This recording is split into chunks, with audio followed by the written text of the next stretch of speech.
Lah, alhamdulillah, nahmadu wa nasta'inu wa nastaghfiru wa na'udzu billahi min syururi anfusina sayyiati a'malina may yahdihillahu fala mudilla lahu wa may yudlil fala hadiyalah. Asyhadu an la ilaha illallah wahdahu la syarika lah. Asyhadu anna Muhammadan abduhu wa rasuluh la nabiyya ba'dah. Allahumma shalli wa sallim wa barik ala Muhammad wa ala alihi wa sahbihi wa sallim ajma'in. Alhamdulillah, Ibu Rahimkullah, kita ketemu lagi di hari Jumat sore ya, Jumat malam maksudnya, dalam agenda Halaqah Quran RGS ya, untuk menghafal surat-surat dan juz-juz pilihan ya.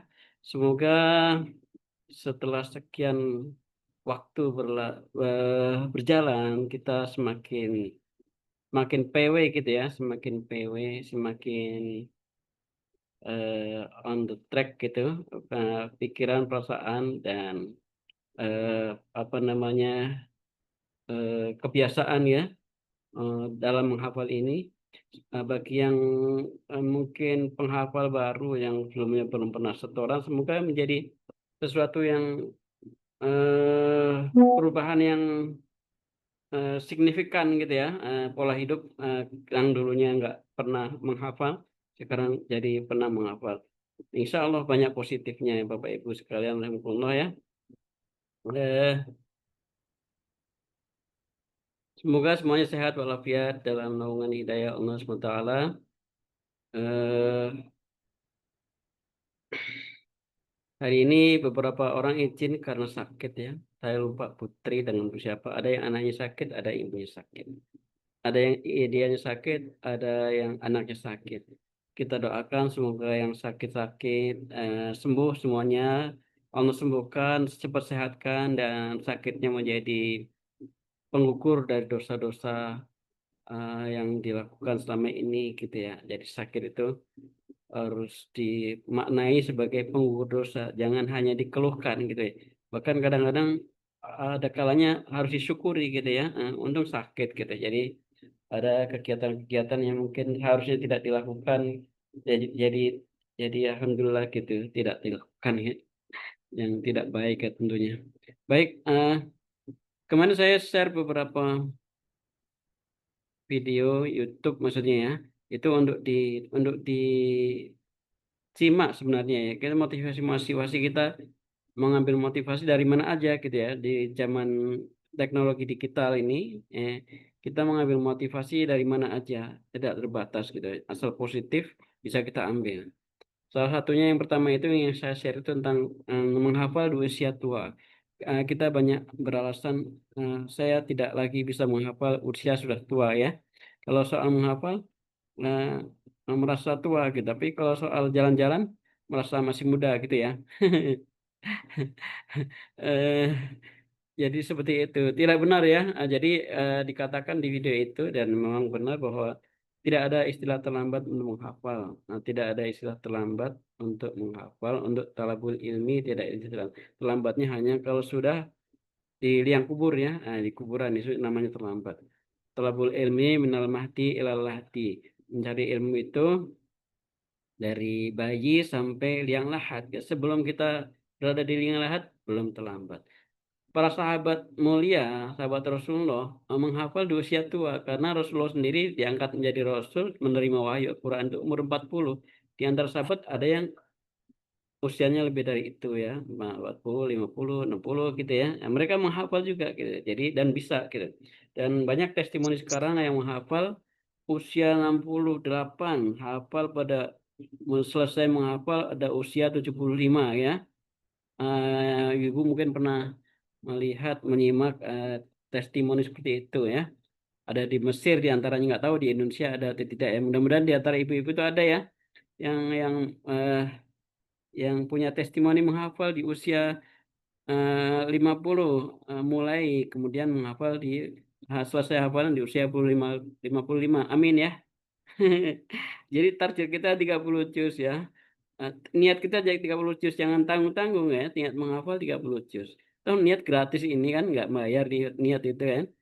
Eh, dan serius niatnya, bukan bukan cuma iseng-iseng gitu, bukan cuma main-main, tapi niat serius.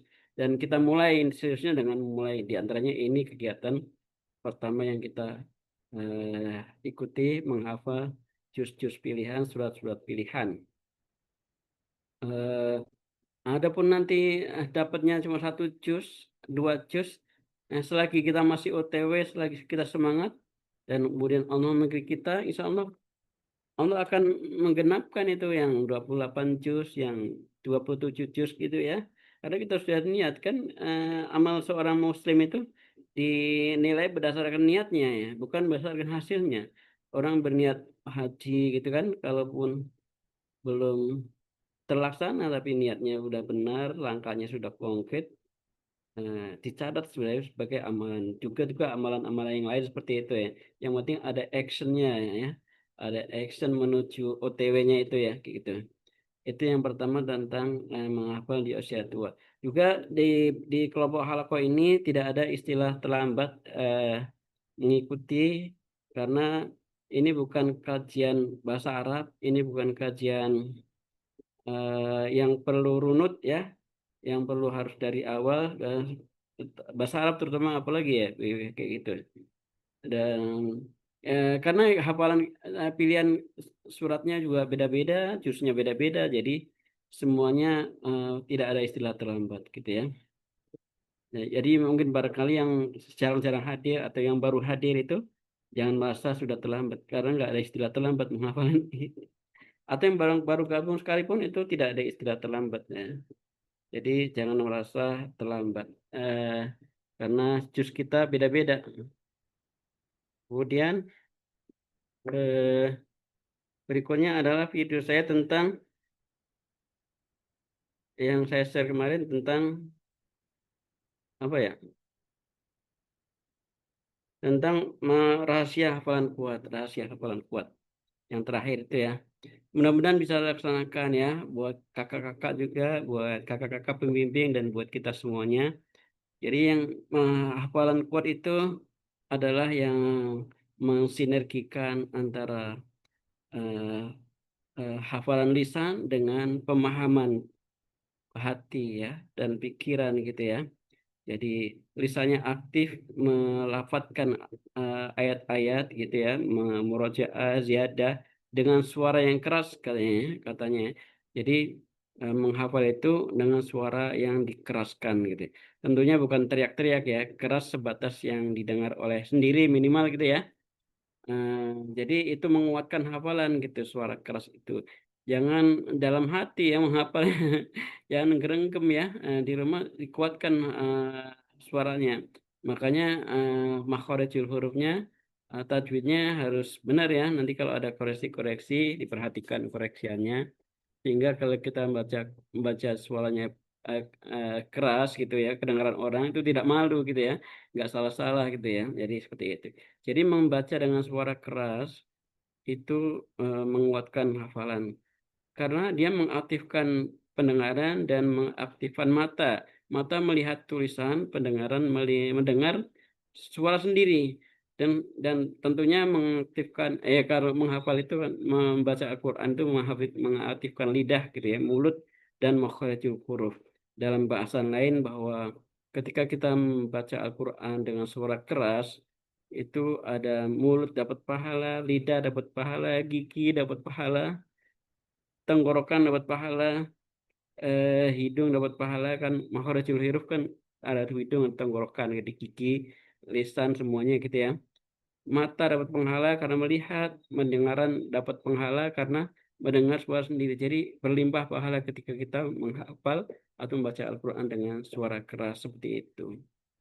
Nah, itu. Tapi untuk menghafal kuat itu tidak cukup dengan itu, tapi harus dengan memahami maknanya. Jadi jangan menghafal tapi tidak memahami makna. Jadi ada sekali ke waktu kita ikut kajian, sekali waktu kita baca terjemahan gitu ya. Jadi jangan hafal cangkem tapi tidak paham. Itu kurang ideal ya, kurang ideal, dan jatuhnya nanti hafalannya tidak mungkin kata Syekh tadi yang mulai itu. Dan memang Al-Quran itu kan untuk dipahami, setelah itu untuk ditadaburi, untuk diamalkan gitu. Kalau hanya sebatas pada hafal, yaitu masih tangga pertama gitu ya. Alhamdulillah ya tangga pertama, tapi harus naik gitu ya. Jangan sampai cuma hafal mulut saja tapi tidak naik kepada tadabbur, tidak naik kepada pengamalan gitu. Jadi hafalan kita kuat kalau menggabungkan eh, antara mulut dengan hati gitu ya. Hatinya dalam arti pemahaman.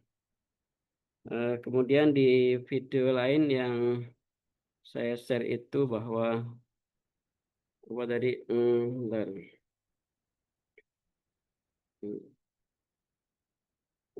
Instan dopamin. Saya nggak sebelum share ke grup ternyata ntar saya share ya. Instan dopamin gitu. Jadi orang yang menghafal Quran itu eh, harus mengurangi yang namanya instan dopamin, yaitu kecanduan gadget gitu ya. Mengurangi gadget. Jadi orang lihat gadget itu dalam penjelasan video ini dijelaskan bahwa orang sekarang ini daya konsentrasinya cuma 8 detik gitu ya. Nah, setelah itu nggak konsen lagi. Anak-anak sekarang konsentrasinya 8 detik. Hitungannya detik, menit gitu ya. Maka video-video TikTok itu 1 menit, setengah menit gitu ya. Video short YouTube itu setengah menit, 1 menit gitu. Nah, video panjang cenderung tidak ditonton sama orang gitu ya. Eh, itu zaman sekarang. Padahal menghafal itu butuh waktu yang lama gitu, berjam-jam gitu ya. Murojaah butuh waktu yang berjam-jam. Dengar nyimak kajian butuh waktu yang berjam-jam. Jadi disinkron antara apa namanya eh, kebiasaan eh, anak-anak zaman sekarang gitu ya dengan TikToknya, dengan IG-nya yang hitungannya menit detik, dengan keharusan kita menghafal Al-Quran yang butuh waktu lama. Jadi kurangi, jadi itu namanya instan dopamin ya, penyakit yang maunya instan gitu ya. Itu tidak sinkron dengan kita menghafal Al-Quran gitu ya. Kemudian yang terakhir yang saya share tadi di tulisan itu bahwa tips menghafal Al-Quran itu mau udah lanjutan ya, yang sudah punya 5 juz ya. Semoga ada di sini udah 5 juz tadi Bu Dede menanyakan berarti beliau sudah 5 juz terus masuk Bu Rina juga kali atau yang lain ya. Jadi intinya fokus. Jadi Al-Quran hafalat yang di yang yang sudah dimiliki itu harus dimurojaah setiap hari, dipakai dalam sholat gitu ya. Jadi sholat itu jangan juz 30 pendek-pendek kuliah kulhu apa namanya kautsar, idza jaa, tabat gitu aja ya. Tapi hafalkan, baca juga surat-surat yang panjang. Kalau 130 ya dari An-Naba, An-Nazi'at, Abasa itu dibaca gitu ya. Satu surat penuh dalam sholat sunnah ataupun sholat wajib sendiri gitu ya. Juz 29, juz 28 dibaca gitu ya. Jadi murojaah seperti itu. Jadi menjadi apa namanya menjadi wirid, zikir harian. Wirid itu namanya di diwiridkan ya. Kalaupun di luar sholat itu murojaah sambil masak, sambil nyetrika, sambil naik motor. Itu wirid hafalan sangat baik sekali gitu ya. Yang sangat baik sekali. Jadi itu akan menguatkan hafalan kita. Jadi seperti itu. Dan jangan jangan pindah ke juz lain sebelum mungkin. Maksudnya seperti itu. Mungkin enggak tidak 5 juz deh. Kita mungkin kalau misalnya hitungannya surat ya jangan pindah surat lain wiridnya sebelum satu surat, misalnya misalnya surat apa yang kita hafal Al-Mulk gitu ya, Al-Mulk gitu. Al-Mulk itu jangan pindah dulu wiridnya surat Al-Mulk sebelum hafal benar gitu, sebelum mungkin gitu ya. Kalau contoh 5 juz itu, ya kalau yang sudah 5 juz, jadi jangan pindah ke juz lain dulu sebelum 5 juz. Insya Allah kegiatan kita menghafal, murojaah, semuanya fi sabilillah ya. Kalau kita wafat ketika kita melaksanakan kegiatan itu, insya Allah husnul khotimah.